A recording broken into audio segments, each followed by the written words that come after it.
Welcome back. In many of my earlier videos, I've talked about the S&P 500 and how it performs over different periods of time. Today, I want to take a closer look at the S&P 500 and show you as an individual investor the most efficient methods for investing in it and the benefits that it provides. By the end of this video, you'll gain insights about the S&P 500 that even experienced investors might have missed. You'll learn exactly where and how to make investments that mimic its performance in the most efficient way, allowing you to outperform most professionals. I hope you find the video informative. If you do, please hit the like button and subscribe to the channel. Okay, let's get started. The S&P 500, or the Standard & Poor's 500, is a stock market index comprising of 500 large, publicly traded companies in the United States. Think of it as a basket of companies spanning various industries and sectors. It offers a comprehensive representation of the overall U.S. stock market and provides exposure to some of the world's most dynamic companies like Apple, Amazon, Tesla, Microsoft, and Nvidia. In fact, Warren Buffett, who is widely regarded as one of the greatest investors ever, is a big believer in the value of investing in the S&P 500. In his 2013 letter to shareholders, he talked about his will and the instructions for the cash he will leave his wife. He's leaving cash for this purpose because all of his Berkshire stock is pledged to philanthropic organizations. The instructions are very simple. Put 10% of the cash in short-term government bonds and 90% in a very low-cost S&P 500 index fund. Notice he's not trying to find any financial advisor to manage that money for his wife. He believes the long-term results from this policy will be superior to pension funds, institutions, or individuals who employ managers charging fees. So he's actually just putting the money where his mouth is because over the years he has said several times that he believes individual investors would be better off avoiding management fees and just buying a low-cost index ETF for the S&P 500. And those fees are so important. Just $10,000 invested in the S&P 500, earning 10% over 35 years, would grow into over $281,000. If you would have just been paying a 1% management fee, it would knock that down to around $204,000. That's a loss of almost $77,000 on just a $10,000 investment.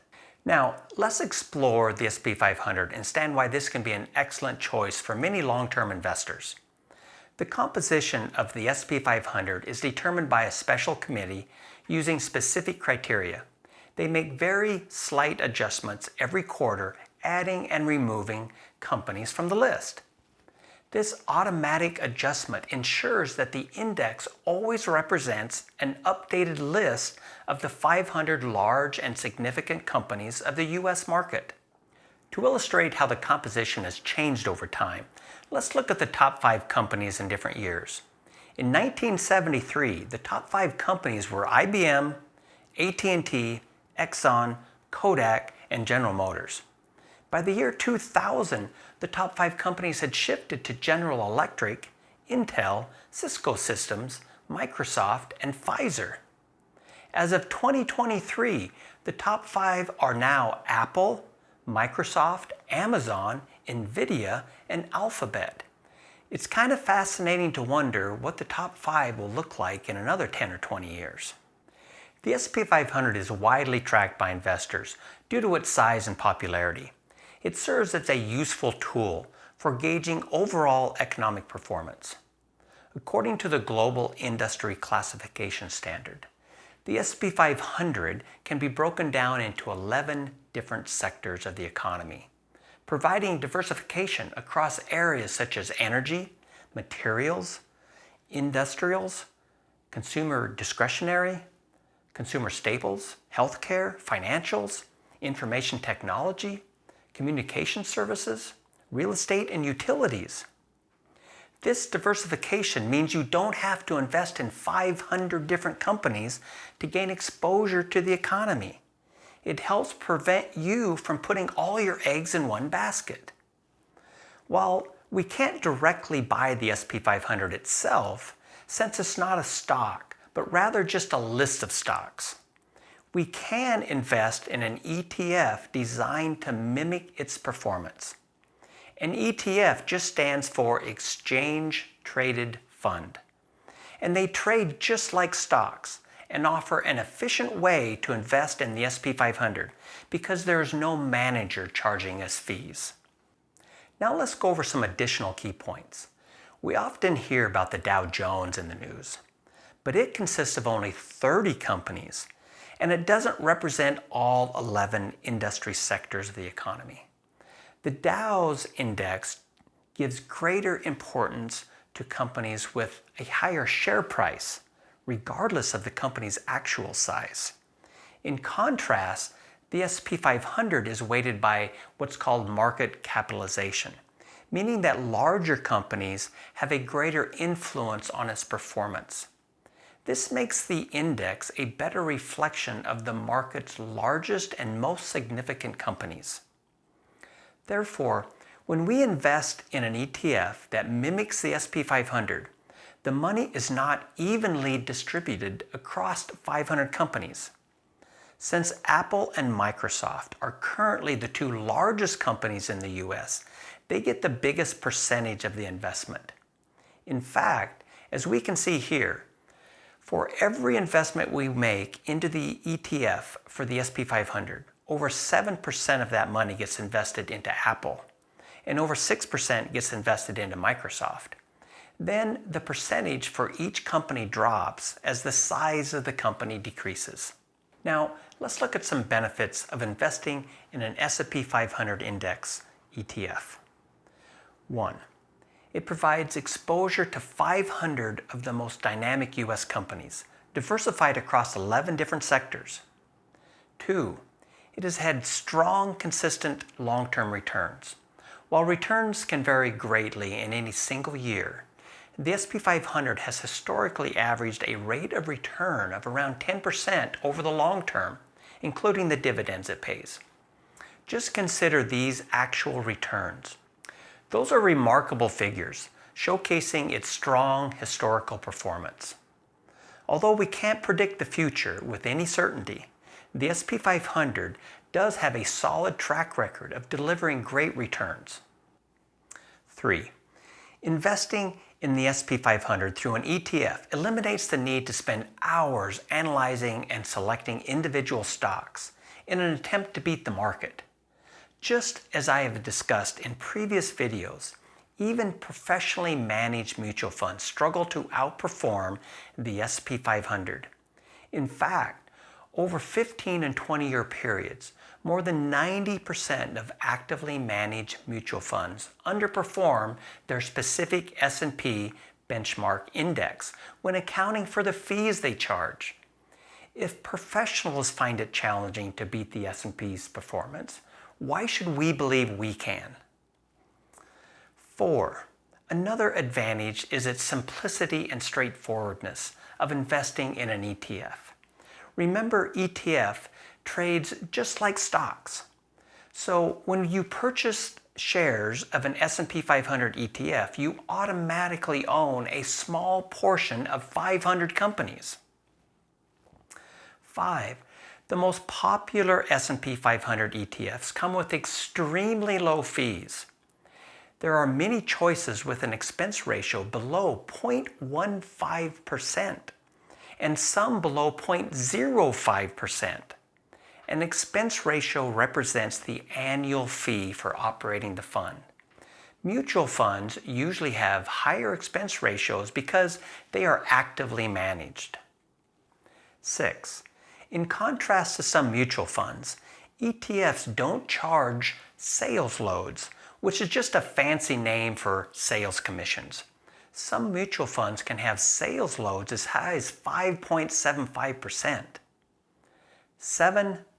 ETFs offer high liquidity and can be traded throughout the day just like stocks. On the other hand, mutual funds can only be traded at the day's closing price. Additionally, ETFs also are more tax efficient due to the way companies are added and removed from the list. Holding mutual funds in a personal account can trigger capital gains taxes because they must distribute any realized gains to shareholders on a pro rata basis at least once per year. Now, let's look at some possible disadvantages we should consider. 1. By its nature, the S&P 500 is composed of very large companies, which reduces the index's volatility, but it eliminates the opportunity to invest in small and mid-sized companies. However, there are other indexes and ETFs available that provide these types of companies, such as the S&P Mid-Cap 400 and the S&P Small-Cap 600.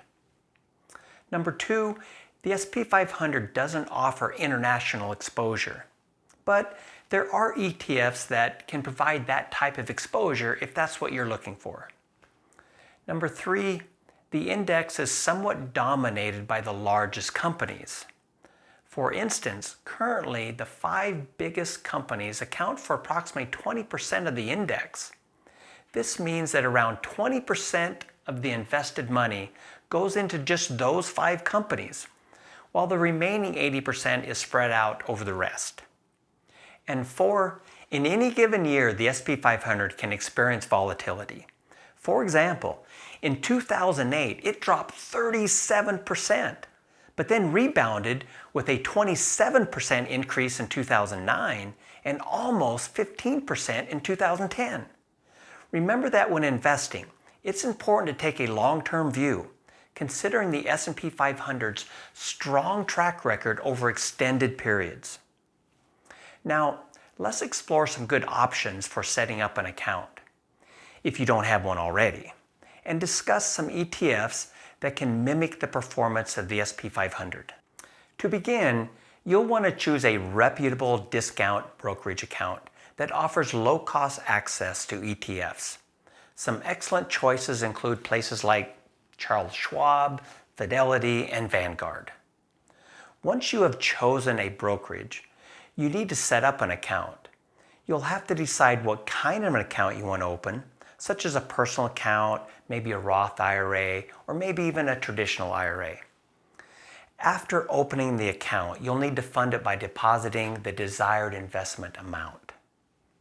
Once the money is in the account, you are ready to place a trade. There are various ETFs that mimic the S&P 500, and a key factor to consider is the expense ratio.